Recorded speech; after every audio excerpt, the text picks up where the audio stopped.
রাম ও নারায়ণ রাম। নমস্কার বন্ধুরা, আমার তন্ময়ী করে চ্যানেলে আপনাদের সবাইকে অনেক অনেক স্বাগত, শুভেচ্ছা ও ভালোবাসা। আশা করি শ্রী শ্রী ঠাকুরের কৃপায় আপনারা সবাই খুব ভালো আছেন।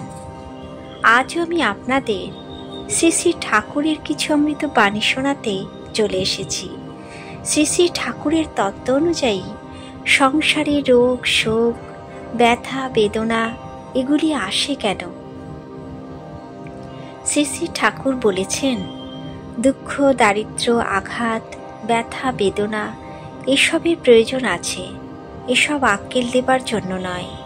ডাল যেমন ফেনিয়ে ফেনিয়ে বড়ি দেয়, ফেনাতে ফেনাতে ডাল ফেঁপে ফুলে ওঠে, তেমনি দুঃখ আঘাতে আমাদের তৈরি করে। স্রষ্টা এসব কেন দিয়েছেন?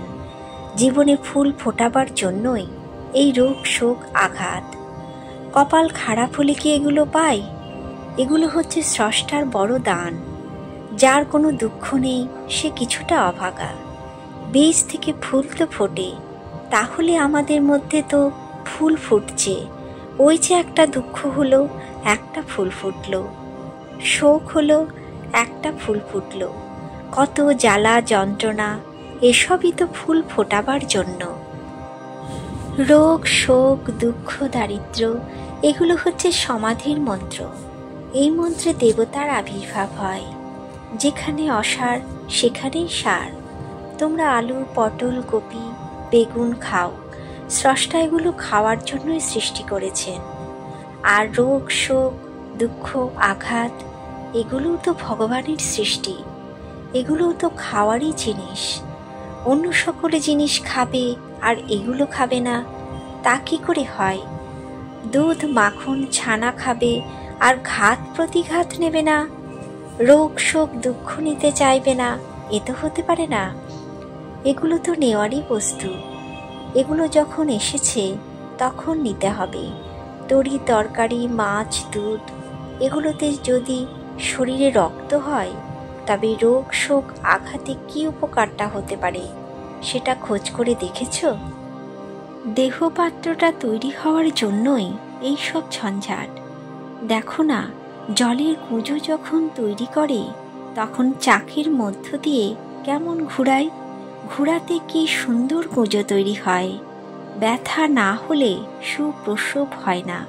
দেখো না, প্রসূতির যখন ব্যথা হয়, ব্যথা হলেই সন্তান সুপ্রসব হয়।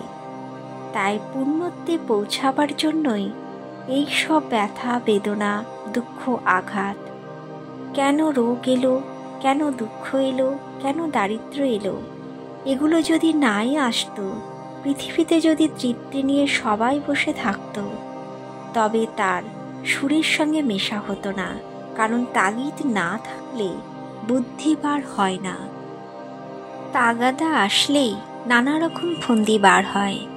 জীবনে আমরা প্রয়োজনের তাগিদেই কাজ করে যাচ্ছি। তাগিদে যখন কাজ করে যাচ্ছি তখন চিন্তা করতে হবে কিভাবে আমরা কাজগুলো সম্পূর্ণ করতে পারি। এই করার ভিতর স্রষ্টা কি দিল? রোগ দিল, শোক দিল, মৃত্যু দিল, দুঃখ দারিদ্র্য এসব দিল। স্রষ্টা যেই নিয়মের মধ্য দিয়ে আমাদের রেখেছেন, তাতে অশান্তি ঝঞ্ঝাট যার যত বেশি আসবে, ততই মনে করবে স্রষ্টার স্মরণের মধ্যে সে বেশি করে পড়েছে এবং তত বেশি সে এগিয়ে যেতে আরম্ভ করেছে। এটা নিশ্চিত, এটা হবেই, না হয়ে পারে না। তবে যারা সুখে আছে তাদের কি এগিয়ে যাওয়া হবে না? তাদেরও হবে, তাদেরও ঘা খেতেই হবে। কেমনে তারা ঘা খাবে? খাওয়ালো পড়ালো মানুষ করলো, শেষে বলছে কি করেছ আমার জন্য? একটা কথাতে ঘা খাওয়া হয়ে গেল। দুঃখ আঘাত রোগ শোক মানুষ চায় না, কিন্তু না চাইলেও এর মতো হিতকারীও মানুষের আর কিছু নেই।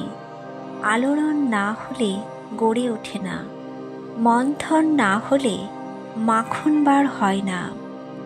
দুধের মধ্যে আলোড়ন করো, আঘাত দাও, মাখন পাবে। এই যে নূতন সৃষ্টি, অপরূপ রূপ, ঘাত প্রতিঘাতের মাঝ দিয়ে, ভাঙা গড়ার মাঝ দিয়ে যাচ্ছে। যদি না ভাঙত তবে গড়তে পারত না। তাই স্রষ্টা ঘাত প্রতিঘাত মৃত্যু দিল। মৃত্যুটা দেওয়ার প্রয়োজন সেজন্যই। মৃত্যুটা কেবল নামে আছে, আসলে কেহ মরে না। আমরা মনে করছি মারা গেছে, কিন্তু পরিবর্তিত রূপে সে আছে।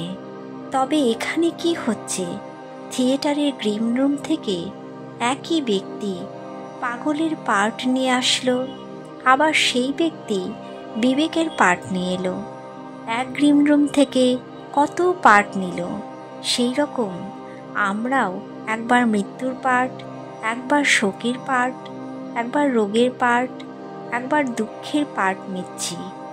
এমনই চলছে এই পৃথিবী মঞ্চের উপরে একই ব্যক্তির নানা পার্ট। রাম ও নারায়ণ রাম। নমস্কার।